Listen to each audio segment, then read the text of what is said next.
Hi, I'm Nelson, and this is the Sir Nelson English School. In this school, we help you to improve your reading, writing, speaking, and listening skills. We also help you to pass the IELTS test. In this particular video, we are going to focus on a book, a famous book by a famous author. The title of the book is The Merchant of Venice by William Shakespeare. We are going to read chapter 2. At the end of the video, I'll give you some comprehension questions to test whether you have understood the story. You are going to listen and read at the same time. Let's go. Meanwhile, in Venice, Antonio and Bassanio found Shylock. He was at the Rialto as usual. "Shylock, I have a request for you," said Antonio. "I'd like you to loan 3,000 ducats to my best friend Bassanio. I will sign the contract. I'll happily pay you back in a few days.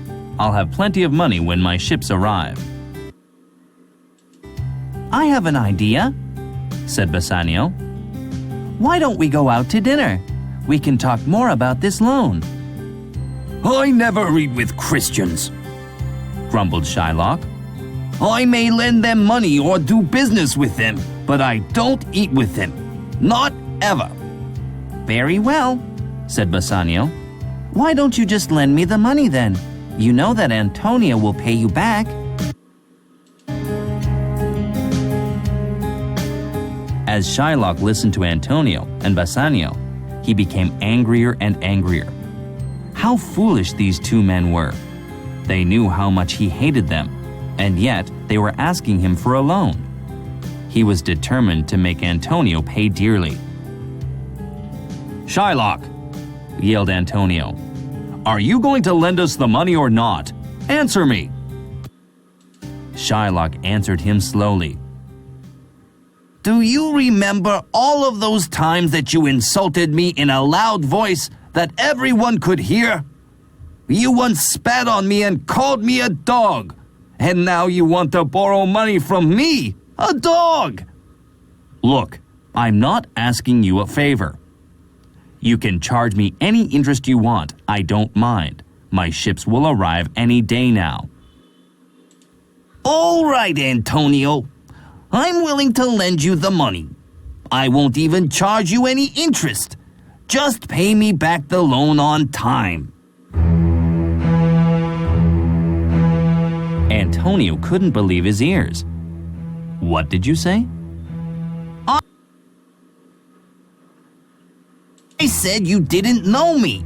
You always call me a cheapskate, but I am not. I will help you. I won't even charge you a single ducat. However, there's something I'm worried about. What if you don't pay me back?" "Don't worry, Shylock. I'll pay you back."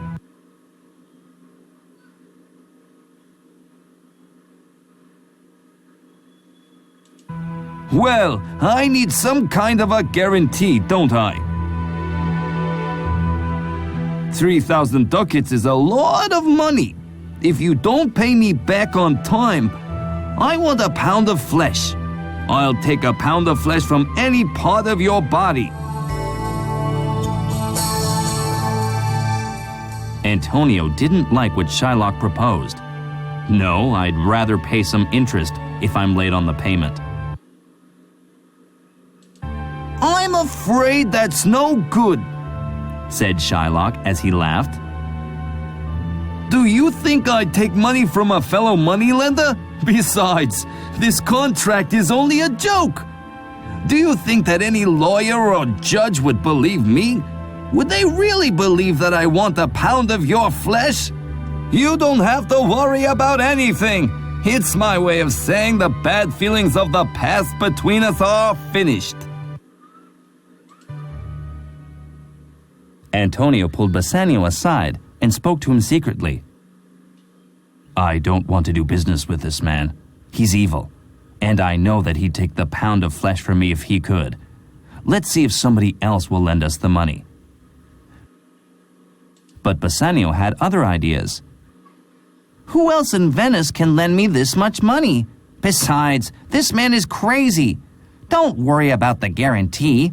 Nobody would make you pay a pound of flesh. Everyone will think he's nuts. So Antonio agreed to the conditions of the loan. The three men went to a lawyer and signed an agreement.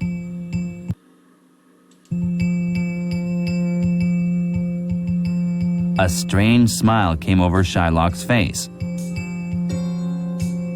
In fact, Shylock wanted to take a pound of flesh from Antonio.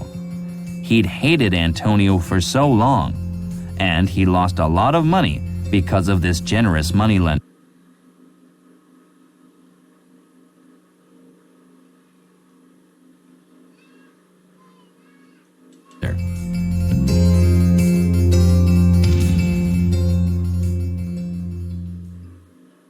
Bassanio took the money that Antonio had borrowed, although he had a bad feeling about the loan contract.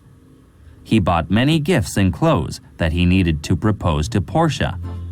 He then loaded the gifts into a carriage. He and his servant, Graciano, went to Portia's house with the carriage.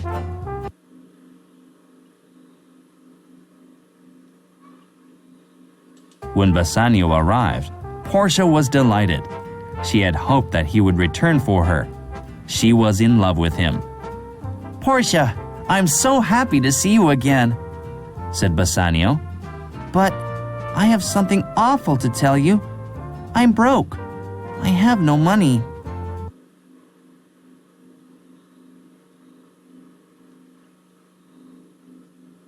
Bassanio, don't worry about that. I have all of the money we need. Money means nothing to me. The only thing you have to worry about is choosing the right box. Then we can live happily ever after. Portia told Bassanio about her father's contract.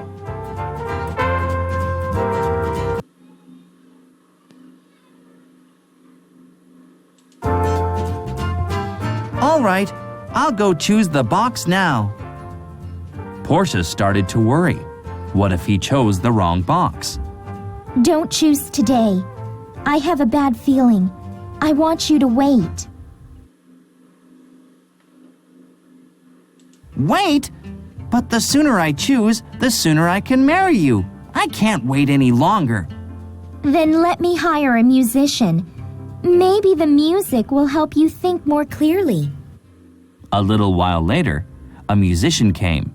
He began to play soothing music.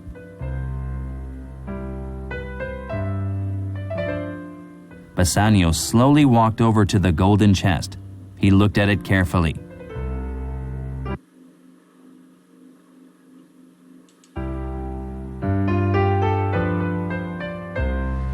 This can't be it, he said to himself. It's too obvious. Everyone would choose the golden one first. I think Portia's father wanted to separate the wise men from the fools. Then he walked over to the silver chest. If men didn't choose the golden chest, then they would choose this one. That's obvious as well.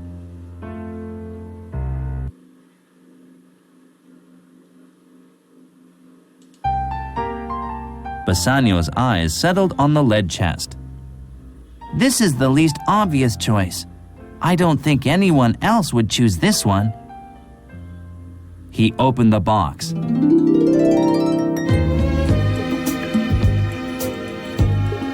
He gasped.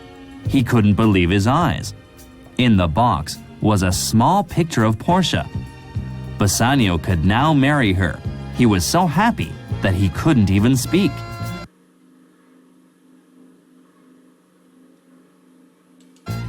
Portia put her arms around him and said, Oh, Bassanio, I'm the luckiest woman in the world. Yesterday, I was just a girl with a lot of money. Today, I'll be a wife. Please, take this ring and show me you will accept my proposal. Put it on and promise me that you'll never take it off.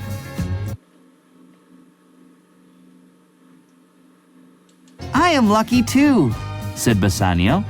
Yesterday, I was poor and lonely. Today, I will be married to the most beautiful woman in the world. I promise that I'll wear this ring forever, until I die. I swear.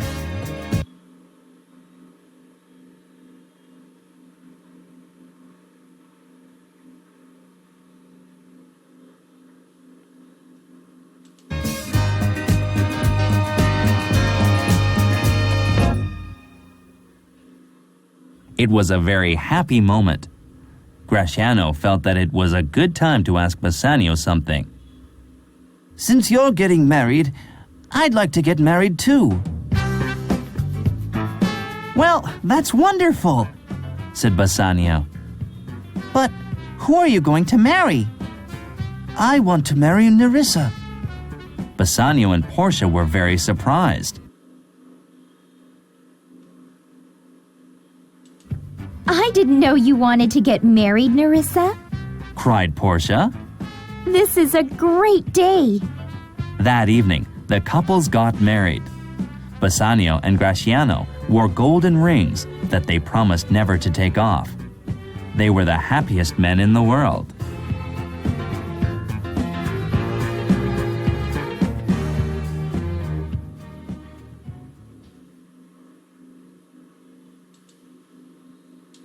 Answer in full sentences.